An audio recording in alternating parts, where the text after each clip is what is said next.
I don't keep to a strict schedule. Like my meetings often go longer than I plan for them to because I believe in wandering. My perfect meeting starts with a crisp document. So the document should be written with such clarity that it's like angels singing from on high. I like a crisp document and a messy meeting. And so the meeting is about like asking questions that nobody knows the answer to and trying to like wander your way to a solution. And because and that is when that happens just right, it makes all the other meetings worthwhile. It feels good. It has a kind of beauty to it. It has an aesthetic beauty to it, and you get real breakthroughs in meetings like that. Can you actually describe the crisp document? Like this is one of the legendary aspects of Amazon, of the way you approach meetings. This is the 6-page memo. Maybe first describe the process of running a meeting with memos. And meetings at Amazon and at Blue Origin are unusual. When we get when new people come in, like a new executive joins, they're a little taken aback sometimes because the typical meeting will start with a 6-page narratively structured memo, and we do study hall. For 30 minutes, we sit there silently together in the meeting and read. Take notes in the margins, and then we discuss.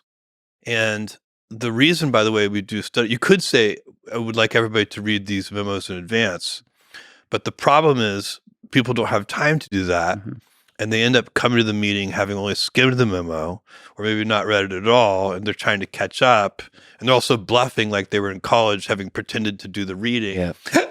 Exactly. It's better just to carve out the time for people and do it. So now together. We're all on the same page. We've all read the memo. And now we can have a really elevated discussion. And this is so much better from having a slideshow presentation, a PowerPoint presentation of some kind, where that has so many difficulties. But one of the problems is PowerPoint is really designed to persuade. It's kind of a sales tool. And internally, the last thing you want to do is sell. You're truth seeking. You're trying to find truth. And the other problem with PowerPoint is it's easy for the author and hard for the audience. And a memo is the opposite. It's hard to write a 6-page memo. A good 6-page memo might take 2 weeks to write. You have to write it, you have to rewrite it, you have to edit it, you have to talk to people about it, they have to poke holes in it for you. You write it again. It might take 2 weeks. So the author, it's really a very difficult job. But for the audience, it's much better.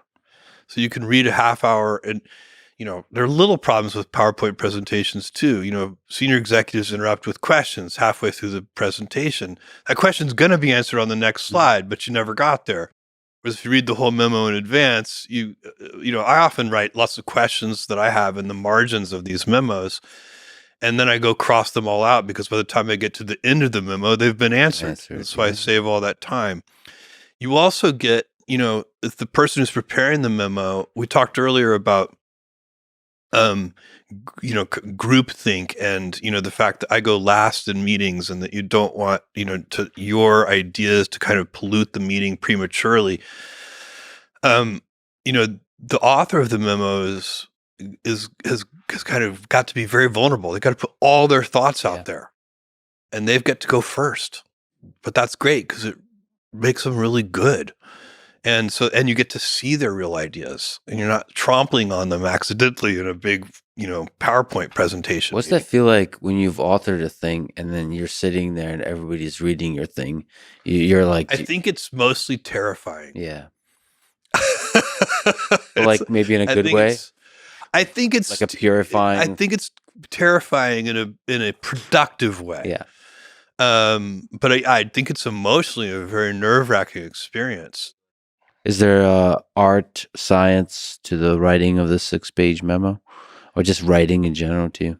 It's really got to be a real memo. So it means, paragraphs have topic sentences, it's verbs and nouns. That's the other problem with PowerPoint presentations. They're often just bullet points, and you can hide a lot of sloppy thinking behind bullet points. When you have to write in complete sentences with narrative structure, it's really hard to hide sloppy thinking. So It forces the author to be at their best.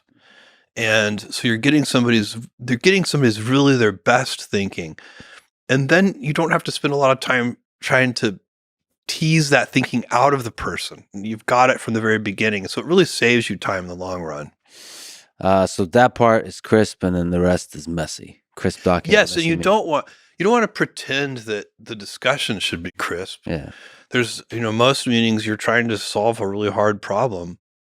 There's a different kind of meeting, which we call weekly business reviews or business reviews. They may be weekly or monthly or daily, whatever they are.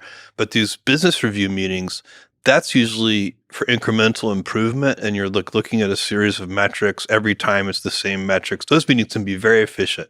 They can start on time and end on time.